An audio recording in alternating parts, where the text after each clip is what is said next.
Bricks పేరు చెప్పగానే చిందులు తొక్కుతున్నారు అమెరికా అధ్యక్షుడు. బ్రిక్స్ అనుకూల దేశాలపై అదనపు టారిఫ్లు విధిస్తామని హెచ్చరించారు ట్రంప్. అమెరికా వ్యతిరేక విధానాలకు మద్దతిచ్చే ఏ దేశంపై అయినా అదనంగా 10% టారిఫ్లు విధిస్తామంటున్నారు.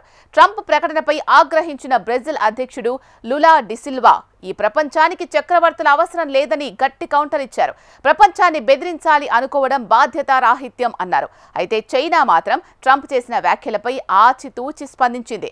బ్రిక్స్ ఘర్షణను కోరుకునే కూటమి కాదని స్పష్టం చేసింది. ఇంతకీ ట్రంప్ బ్రిక్స్ అంటే ఎందుకు ఉలిక్కిపడుతున్నారు? బ్రెజిల్లోని రియో డి జెనెరోలో 2 రోజుల పాటు జరిగిన 17వ బ్రిక్స్ కూటమి శిఖరాగ్ర సదస్సు ప్రపంచం దృష్టిని ఆకర్షించింది. బ్రిక్స్ కూటమికి చెందిన Brazil, Russia, India, China, south Africa, Egypt, Ethiopia, Indonesia, Iran, United Arab Emirates దేశాలు సదస్సుకు హాజరయ్యాయి. ఇందులో భారత ప్రధాని మోడీ సహా బ్రిక్స్ ప్రాతినిధ్య దేశాధినేతలు, ప్రతినిధులు పాల్గొన్నారు. ఒకవైపు బ్రిక్స్ సదస్సు జరుగుతున్న వేళ అమెరికా అధ్యక్షుడు డొనాల్డ్ ట్రంప్ తన ట్రూత్ సోషల్లో ఒక పోస్టు పెట్టారు. బ్రిక్స్ అమెరికా వ్యతిరేక విధానాలకు మద్దతు ఇచ్చే ఏ దేశానికైనా అదనంగా 10% టారిఫ్లు విధిస్తాం. ఇందులో ఎలాంటి మినహాయింపులు ఉండవు అని పేర్కొన్నారు. బ్రిక్స్ కూటమి అమెరికా వ్యతిరేక విధానాలను అవలంబిస్తోంది అంటూ విరుచుకుపడ్డారు. అయితే బ్రిక్స్ అనుసరిస్తున్న అమెరికా వ్యతిరేక విధానాలేంటో ట్రంప్ చెప్పలేరు. అగ్రరాజ్యం అడ్డగోలుగా విధిస్తున్న సుంకాలను తప్పుపడుతూ బ్రిక్స్ ప్రకటన చేయగానే ట్రంప్ ఒక్కసారిగా విరుచుకుపడ్డారు. అమెరికా అధ్యక్షుడు ట్రంప్ చేసిన వ్యాఖ్యలకు బ్రిక్స్ శిఖరాగ్ర సదస్సుకు ఆతిథ్యం ఇచ్చిన బ్రెజిల్ అధ్యక్షుడు లూయిజ్ ఇనాసియో లులా డిసిల్వా తీవ్రంగా స్పందించారు. బ్రిక్స్ సమ్మిట్ ముగింపు కార్యక్రమంలో మాట్లాడుతూ ప్రపంచం మునుపటిలా లేదు, మారిపోయింది. కాబట్టి మనకు చక్రవర్తి అవసరం లేదు. మన దేశాలు సార్వభౌమాధికారాన్ని కలిగి ఉన్నాయి. ట్రంప్ సుంకాలను జారీ చేస్తే ఇతర దేశాలకు అదే చేసే హక్కుంది. అగ్రరాజ్యానికి అధ్యక్షుడైన ఆయన సుంకాల గురించి సోషల్ మీడియాలో ప్రపంచాన్ని బెదిరించడం బాధ్యతారాహిత్యంగా భావిస్తున్నా.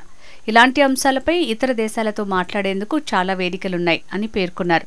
ఒకరిని ఎదుర్కోవడం కోసం బ్రిక్స్ ఎవరికీ హాని చేయదని, కానీ రాజకీయాలు చేసేందుకు మరో ఉదాహరణ ఉండాలని మాత్రమే ఈ కూటమి కోరుకుంటోందని లూలా వ్యాఖ్యానించారు.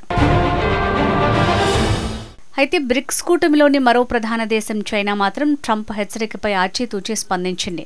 బ్రిక్స్ ఘర్షణను కోరుకునే కూటమి కాదని స్పష్టం చేసింది. ఏ ఒక్క దేశాన్ని అది లక్ష్యంగా చేసుకోదని కూడా పేర్కొంది. వాణిజ్య సుంకాల యుద్ధంలో విజేతలెవరూ ఉండరనే తమ దేశ విధానాన్ని పునరుద్ఘాటించారు. చైనా విదేశాంగ శాఖ అధికార ప్రతినిధి మావో నింగ్ బీజింగ్లో విలేకరుల సమావేశంలో ఈ మేరకు మాట్లాడారు. ఈ క్రమంలో ట్రంప్ వ్యాఖ్యలపై white house secretary Karoline Leavitt మాట్లాడుతూ బ్రిక్స్ సదస్సుని ట్రంప్ నిశితంగా పర్యవేక్షిస్తున్నారని వెల్లడించారు. అందులోని దేశాలు బలపడుతున్నాయని ఆయన అనుకోవటం లేదన్నారు. కానీ అమెరికా ప్రయోజనాలను దెబ్బతీసేందుకు ప్రయత్నిస్తున్నారని ట్రంప్ భావిస్తున్నారని వివరించే ప్రయత్నం చేశారు కరోలినా. అమెరికా ఫస్ట్ విధానానికి అధ్యక్షుడు కట్టుబడి ఉన్నారని తెలిపారు. బ్రిక్స్ దేశాల కూటమి విషయంలో అమెరికా అధ్యక్షుని ఆగ్రహం కొత్తేమీ కాదు. బ్రిక్స్ దేశాలు డాలర్తో ఆటలాడాలనుకుంటే తాము వాణిజ్యంతో వారికి చెక్ పెడతామని గతంలో బెదిరింపులకు పాల్పడ్డారు. గతంలో రష్యాలోని కజాన్ వేదికగా బ్రిక్స్ శిఖరాగ్ర సదస్సులో బ్రిక్స్ దేశాలు ఉమ్మడిగా కరెన్సీ రూపొందించడంపై దృష్టి పెట్టాలని రష్యా అధ్యక్షుడు వ్లాదిమిర్ పుతిన్ పిలుపునిచ్చారు. పెట్టుబడుల ప్రాజెక్టులకు ఆర్థిక వనరులు సమకూర్చడానికి ఆయా దేశాలు డిజిటల్ కరెన్సీని వాడుకోవాలని ప్రతిపాదించారు. ప్రస్తుతం కూటమిలోని దేశాలు డిజిటల్ కరెన్సీ వాడుకునేందుకు భారత్తో కలిసి రష్యా పనిచేస్తోందన్నారు. సభ్య దేశాలు కొత్త ఆర్థిక సాధనాలను వినియోగించుకోవాలని పుతిన్ కోరారు. దీనిపై సాధ్యాసాధ్యాలను అధ్యయనం చేస్తున్నామన్నారు. దీనిపై స్పందించిన ట్రంప్ అంతర్జాతీయ వాణిజ్యంలో యుఎస్ డాలర్కు ప్రత్యామ్నాయం చూసుకుంటే బ్రిక్స్ దేశాల ఎగుమతులపై 100% సుంకాలు విధిస్తానని హెచ్చరించారు.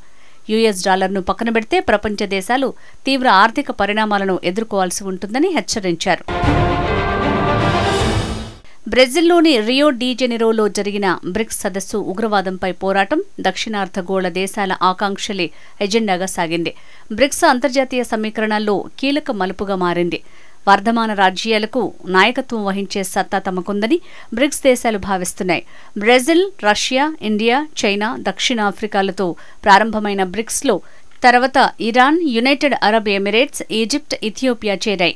ఒకప్పుడు అమెరికా, సోవియట్ కూటముల మధ్య భిన్న ధృవాలుగా చీలిన ప్రపంచం సోవియట్ పతనంతో అమెరికా చుట్టూ తిరిగే ఏకధ్రువ ప్రపంచంగా మారింది. కానీ భారత్తో పాటు అనేక దేశాలు బహుళ ప్రపంచాన్ని కోరుకుంటున్నాయి. అందుకే అమెరికా, పశ్చిమ ఐరోపాల ఆర్థిక ఆధిపత్యానికి ప్రత్యామ్నాయ వేదికగా బ్రిక్స్ ఎదగాలని ఆకాంక్ష వ్యక్తమైంది. వాస్తవానికి ఈ సదస్సుకు రష్యా అధ్యక్షుడు పుతిన్, చైనా అధ్యక్షుడు జిన్పింగ్ రావాల్సి ఉన్న తాజా అంతర్జాతీయ పరిణామాలను దృష్టిలో పెట్టుకుని తమ ప్రధానమంత్రుల్ని పంపారు.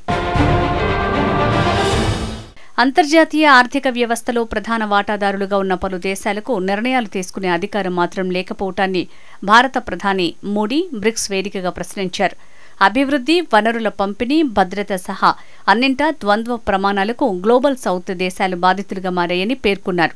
పరిపాలనా వ్యవస్థలు, ఓటింగ్ హక్కులు, నాయకత్వ స్థానాల్లో మార్పులు రావాలి. విధాన రూపకల్పనలో గ్లోబల్ సౌత్ దేశాల సవాళ్లకు ప్రాధాన్యమివ్వాలని పేర్కొన్నారు. ఐక్యరాజ్యసమితి, భద్రతా మండలి, ప్రపంచ వాణిజ్య సంస్థ, బహుళపక్ష అభివృద్ధి బ్యాంకుల వంటి సంస్థల్లోనూ ఇదే తరహా సంస్కరణలు చేపట్టాలని పిలుపునిచ్చారు. బ్రిక్స్ సదస్సు ఇచ్చిన పిలుపు ఒక రకంగా అగ్రరాజ్య ఆధిపత్యాన్ని సవాల్ చేసినట్లుగానే ఉన్నాయి. ఈ కారణంగానే అమెరికా అధ్యక్షుడు బ్రిక్స్ దేశాల కూటమిపై ఆగ్రహంతో ఉన్నారు. ఈ కూటమిలో తనకు గిట్టని China, Russia, Iran, South Africa ఉండటం మరో కారణం.